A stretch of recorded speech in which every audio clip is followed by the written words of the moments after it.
Hello everyone, welcome to my channel. So I am introducing this initiative where I will be making videos on medieval history.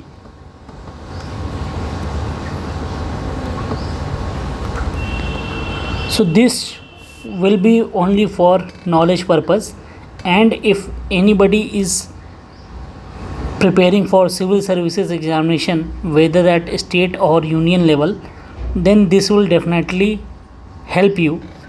And what I will do that I will be pasting this videos information on the book Satish Chandra.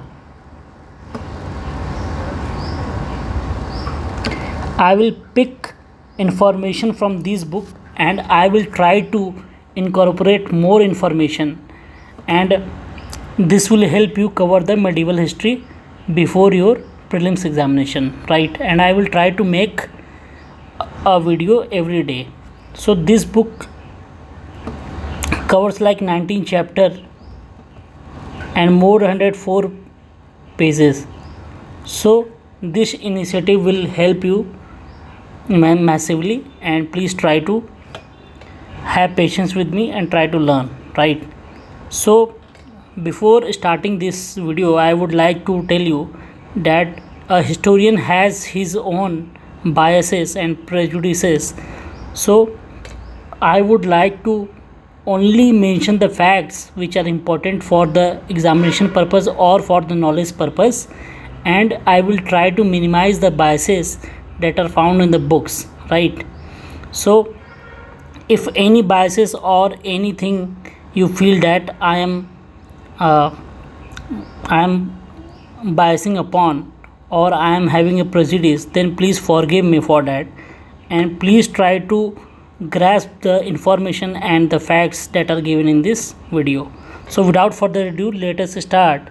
So when you study the book, there is a chapter called India and the World. So in this book, what it is given that the world at the beginning of the Middle Ages, that the medieval period.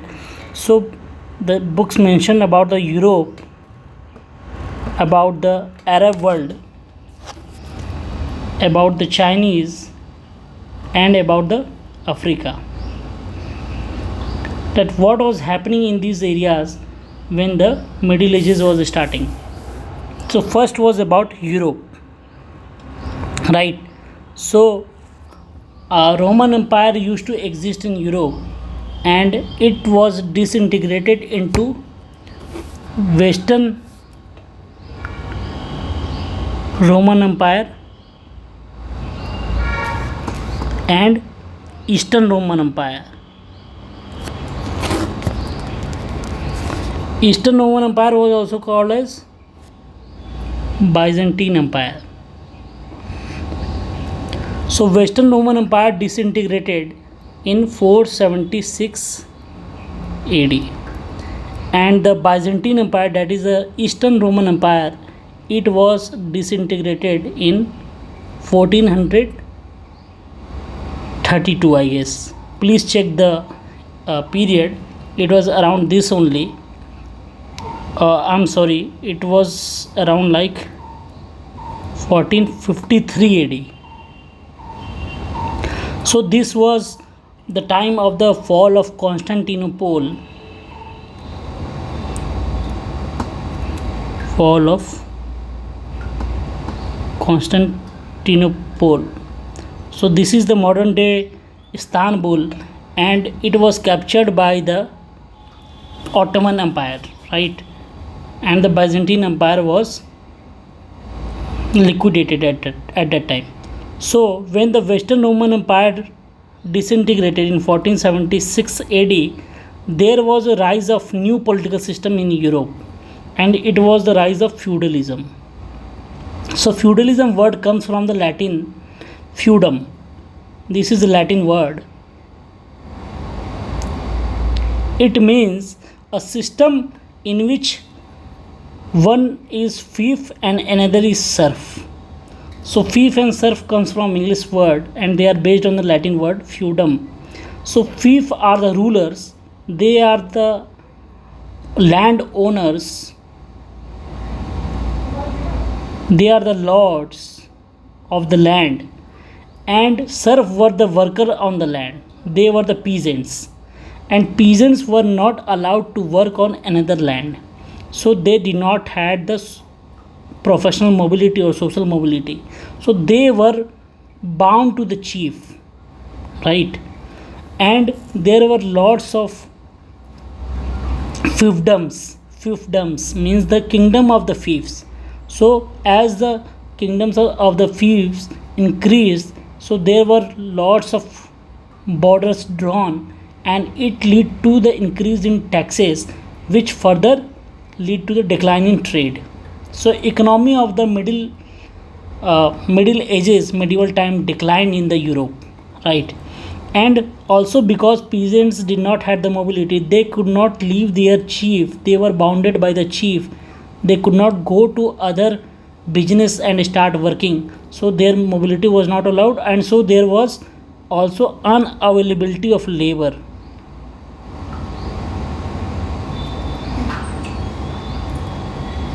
So modern business could not grow, so trade declined, trade was declining, and economic declined in Europe, right? So this was thing happening in the Europe, and in Arab world there was a rise of new religion called Islam.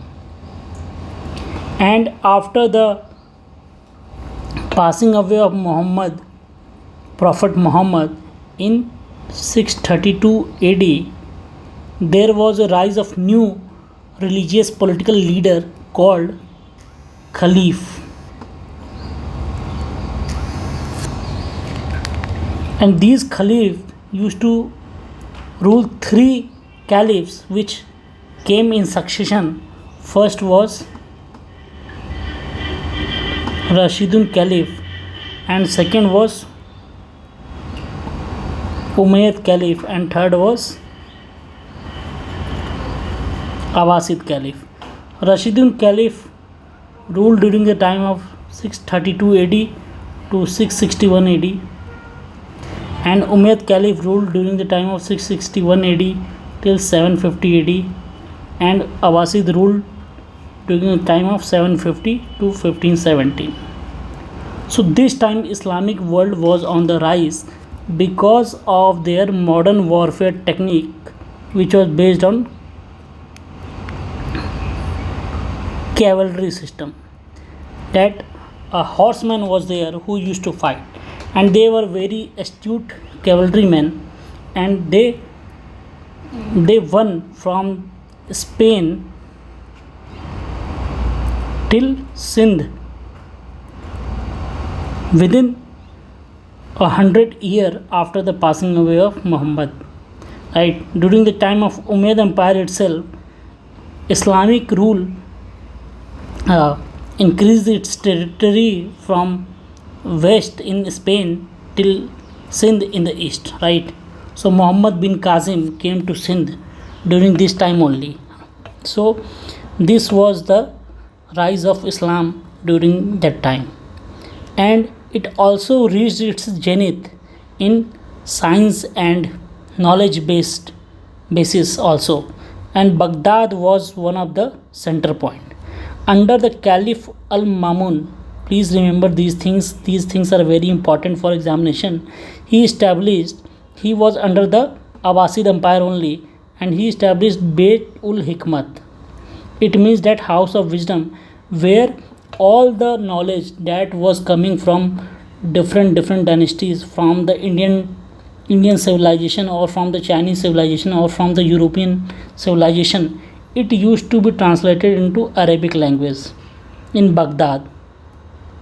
So for example, Khalil wa Dimna was a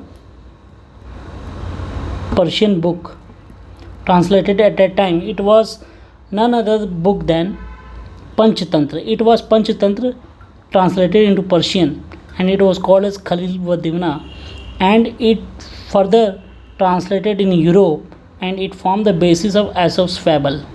So in this way knowledge traveled from India to the west via Arab world, right?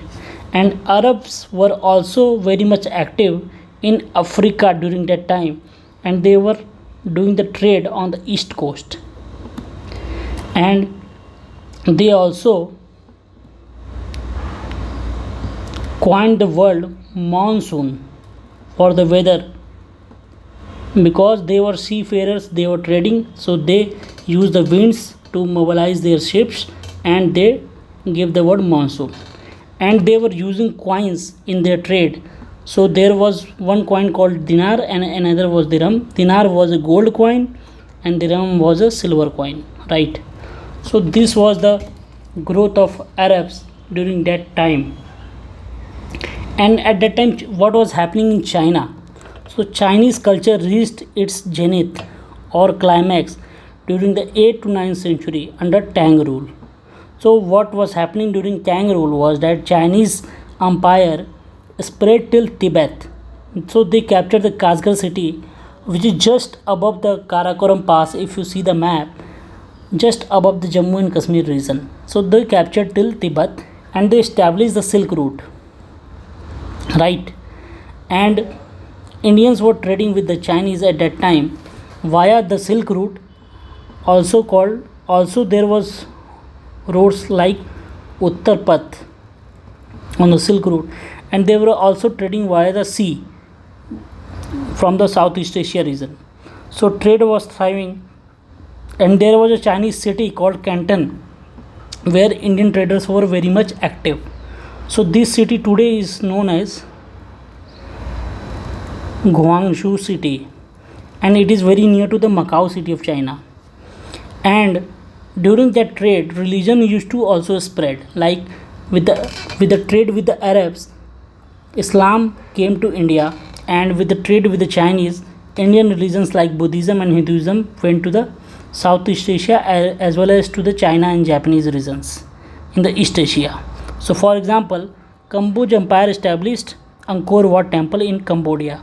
It is the largest temple complex of the world even today. So this was the effect of India at that time in the world. And also I would like to mention that after the decline of Chinese empire, there was a rise of Mongols under Genghis Khan. People are also calling him Genghis Khan in India, and his grandson Kublai Khan. So Mongol were spreading their kingdom to the west till Ukraine, and is still the source of China. And under Kublai Khan, there was a advisor in his court who was Marco Polo.